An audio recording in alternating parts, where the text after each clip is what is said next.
البدع والأهواء، أهل البدع العقائدية وأهل البدع السياسية. نقول بيننا وبينكم السلف، بيننا وبينكم الكتب، كان فيقول البدع بيننا وبينكم.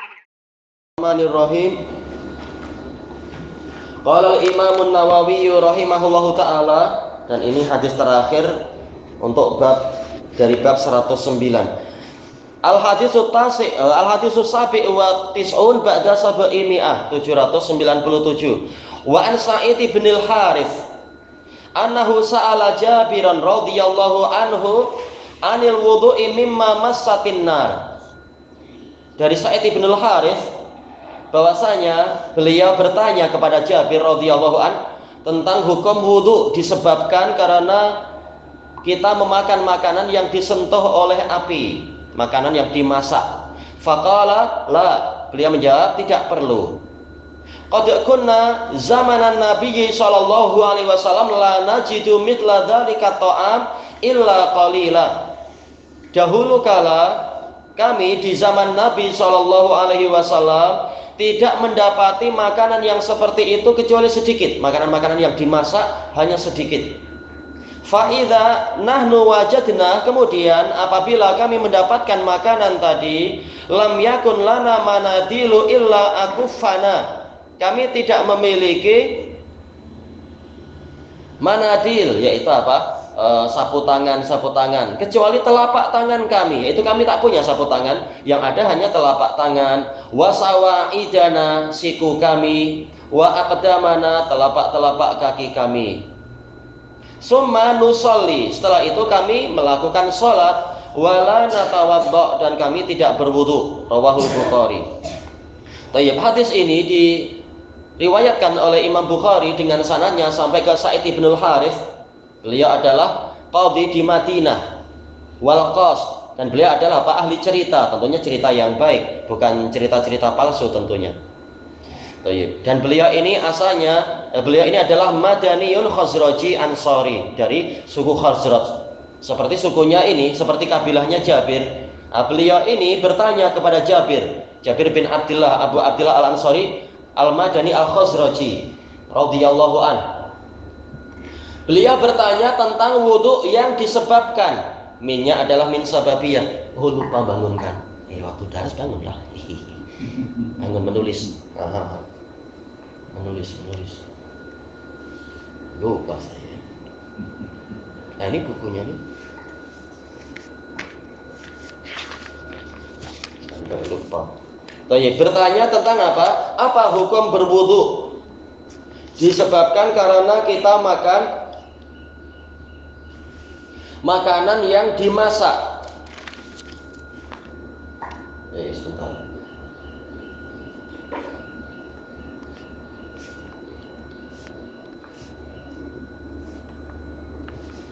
Tadi ini aja.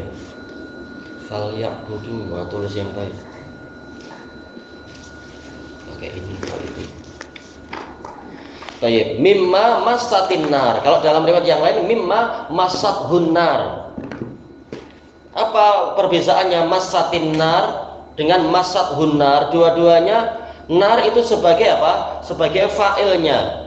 Berarti ada maf'ul bih yang tersembunyi memang, masathun nar. Ada hu yang tersembunyi. Sebagai apa? Sebagai rabit, pengikat antara ma mausulah dengan silatul mausul. Tapi ini diringkas biasa. Yang namanya maf'ul bih itu boleh dihapus asal tidak menimbulkan kerancuan. Mimma massatin nar masathun nar. Makanan yang disentuh oleh api. Masuk di dalamnya adalah minuman juga. Bagaimana maksudnya? Dijelaskan oleh para ulama, termasuk juga Imam Ibnu Utsaimin dalam Syarah Riyadhus Shalihin, yaitu mungkin apa? Nasi kan dimasak, disentuh oleh api, walaupun tidak wajib langsung kena api, tapi hakikatnya dia disentuh oleh api, walaupun melalui perantaraan apa itu periuknya atau air dan sebagainya. Termasuk juga apa? Yaitu roti juga dimasak dengan api. Termasuk kalau di zaman kita, ya zaman dulu mungkin ada juga ya, yaitu membakar sate, menggoreng daging, menggoreng sayur-sayur barangkali, menggoreng ikan, semuanya ini disentuh oleh api. Apakah wajib berwudu? Karena memang apa? Dalilnya sahih dari beberapa sahabat, diantaranya adalah Abu Hurairah radhiyallahu an, yaitu apa? Diwajibkannya, yaitu amar Rasulullah SAW al-wudu mimma massatin nar. Rasulullah SAW memerintahkan untuk berwudu apabila kita memakan sesuatu yang disentuh oleh api, yaitu pada masa lampau itu wajib berwudu karena makanan yang disentuh oleh api ini membatalkan wudu. Tapi kemudian juga ada berita bahwasanya Nabi tidak memerintahkan itu. Lalu mana yang benar? Maka Sa'id ibn al-Harith al-Madani bertanya kepada guru beliau, yaitu Jabir bin Abdullah al-Madani radhiyallahu an, apakah wajib berwudu disebabkan karena kita memakan sesuatu yang disentuh oleh api? Maka Jabir mengatakan tidak. Jadi Jabir berfatwa tidak wajib. Jabir minal mujtahidin, bahkan sahabat yang riwayatnya banyak, tapi tidak kemudian saya ini ulama ikut saja saya tanpa dalil yang jelas. Beliau menyebutkan dalilnya. Qad kunna zamanan Nabi sallallahu alaihi wasallam la najidu mithla dzalika ta'ami illa qalila. Dahulu kala kami di zaman Nabi sallallahu alaihi wasallam, ini masuk dalam pembahasan usul fikih. Setiap kali sahabat mengatakan fi zamanin Nabi atau fi ahdin Nabi atau fi ahdi Rasulillah misalkan, ini menunjukkan apa? Yaitu di masa turunnya wahyu. Di masa turunnya wahyu, kalau itu adalah suatu kesalahan, pasti akan turun wahyu untuk memperingatkan. Tapi sekarang beliau menunjukkan di zamannya Nabi, di zaman turunnya wahyu, kami tidak mendapati makanan yang disentuh oleh api kecuali sedikit. Ya, kita tahu produk yang paling besar Madinah adalah apa? Kurma. Demikian pula anggur dan yang seperti itu. Makanan-makanan yang sifatnya tidak disentuh oleh api. Ada roti tetapi sedikit di masa itu. Ada juga apa? Daging tapi sedikit. Makanya setiap kali musim haji itu orang gembira, orang-orang Badui pun berdatangan ke Madinah untuk apa? Mendapatkan rezeki. Adanya daging kurban. Menunjukkan memang di masa lampau itu makanan-makanan yang disentuh oleh api itu sedikit. Baik. Fa'idha nahnu wajadna, kemudian apabila kami mendapatkan makanan yang seperti itu, daging-daging yang dibakar atau dimasak atau roti-roti yang sudah selesai dimasak itu, lam yakun lana manadil. Takdirnya apa? Kemudian kami memakannya, tentunya apa? Di tangan itu ada disem, ada dasimah, ada semacam lemak, minyak, sisa-sisa itu. Kami tidak memiliki sapu tangan. Disebutkan oleh Al-Imam Syaukani rahimahullah di dalam Nailul Autar tatkala membicarakan hadis ini, kata beliau ini menunjukkan tentang zuhudnya mereka dan sedikitnya harta benda mereka di dunia, sampai sapu tangan, kain yang kecil pun mereka tak mampu. Bukan berarti haram, tapi itu di zaman Nabi Shallallahu Alaihi Wasallam banyak dari mereka yang tidak mendapatkan itu. Tapi ini bukan berarti sama sekali tidak ada. Jabir itu bicara tentang aghlabiyah ahlul Madinah. Sementara kita tahu bahwasanya Nabi di sebagian istri-istri beliau itu ada sapu tangan. Seperti yang telah kita lewati dari Maimunah bintul Haris al-Quraisyah. Nah, boleh jadi orang-orang Quraisy ekonominya lebih baik karena apa? Memang mereka ahlu tijarah, ahli perniagaan, boleh jadi ekonominya lebih baik daripada orang-orang Madinah. Mereka memiliki sapu tangan.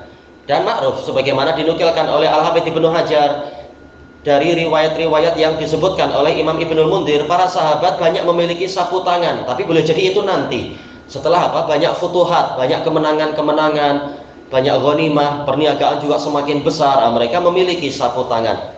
Hanya saja di zaman Nabi keadaannya serba kurang. Illa akuffana, kecuali telapak-telapak tangan kami. Bagaimana berarti untuk mengurangi dasimah, mengurangi minyak atau lemak yang menempel di tangan tadi, ya digosok-gosokkan ke telapak tangan itu sendiri, kanan dan kiri, untuk biar berkurang. Wasawaidana, dan siku-siku kami. Dan ini memanfaatkan, kita tahu bahwasanya di negeri Arab kalau cuaca kering itu kulit memang apa? Jadi bersisik, jadi pecah-pecah, berdarah, pedih. Tapi kalau dikasih dikasih semacam dahan minyak, dikasih pelembab, vaselin. Sekarang alhamdulillah vaselin banyak di Yaman, vaselin atau jenama-jenama yang lain itu. Nah, ini sangat membantu untuk menjaga kelembaban kulit biar tidak berdarah-darah. Kalau memang sakit kalau berdarah. Makanya justru kalau kita sedang belajar, tahu-tahu gurunya membuat lawak, kita bukan gembira tapi alamak, ini sebentar lagi mulut kita akan pecah. Makanya kalau lucu kita akan langsung pegang mulut. Padahal itu kita suka kalau ada lawak, tapi kalau kulit sedang kering, ini malah jadi musibah. Berdarah-darah, emang sakit jadinya. Padahal kita suka aja ada lawak biar kelasnya tidak selalu membuat stres, membuat pening. Ya boring, membuat orang bosan, jemu. Memang diperlukan, terutama di negeri Arab itu diperlukan pelembab-pelembab. Mereka di masa Nabi SAW itu memakai sisa-sisa minyak atau lemak yang menempel di permukaan makanan untuk meminyaki kulit mereka. Wa aqdamana, dan telapak-telapak kaki kami. Cuma yang jadi masalah sekarang, apa yang menjadi inti pembahasan yang diinginkan oleh Imam Nawawi rahimahullahu ta'ala di dalam bab ini, yaitu apa yang disebutkan di akhir tajuknya, wa jawazi mashiha ba'dal la'ik bisa'iti wal qadam wa ghairiha. Boleh kita mengusapkan tangan kita atau jari jemari kita setelah kita jilat dengan lidah kita, itu kita usapkan ke siku, ke telapak kaki dan sebagainya. Yaitu boleh, tidak mengapa, dan ada hikmahnya, ada faedahnya. Boleh jadi masih ada sisa berkah, malah kita mendapatkan berkah, jangan diambil oleh setan.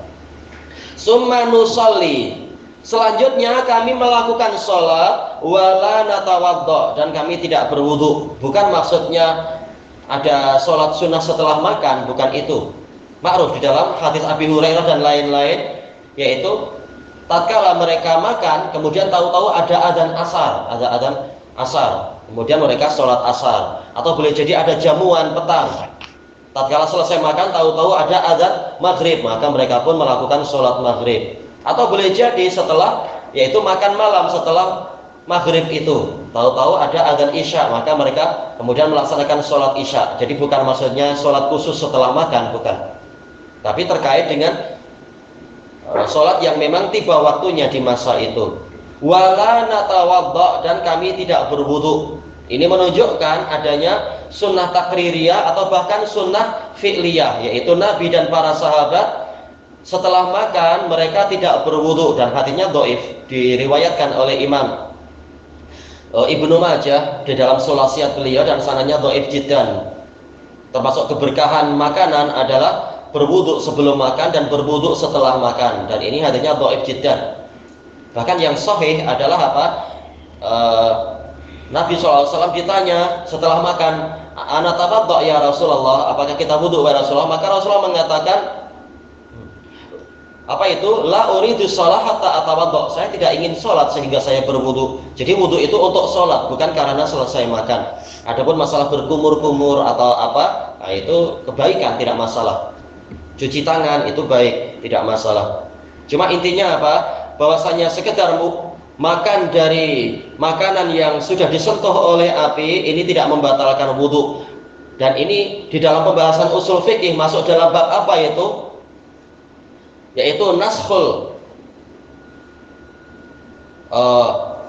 asyad ilal akhaf, yaitu menghapus sesuatu yang lebih berat kepada sesuatu yang lebih ringan. Di awal-awal itu memang wajib wudu, kemudian diperingan yaitu tidak wajib wudu. Kalau sampai sekarang wajib wudu, niscaya kita akan kesulitan. Sekian banyak makanan itu telah disentuh oleh api, membatalkan wudu. Akhirnya wudu kita jadi cepat batal karena memakan makanan itu walaupun sesedikit apapun. Alhamdulillah syariat yang pertama sudah dihapus, maka tidak membatalkan wudu. Kalau kita memakan daging atau memakan sayur atau ikan atau nasi dan sebagainya yang disentuh oleh api, itu dimasak dengan api. Thayyib ilahuna wallahu a'lam.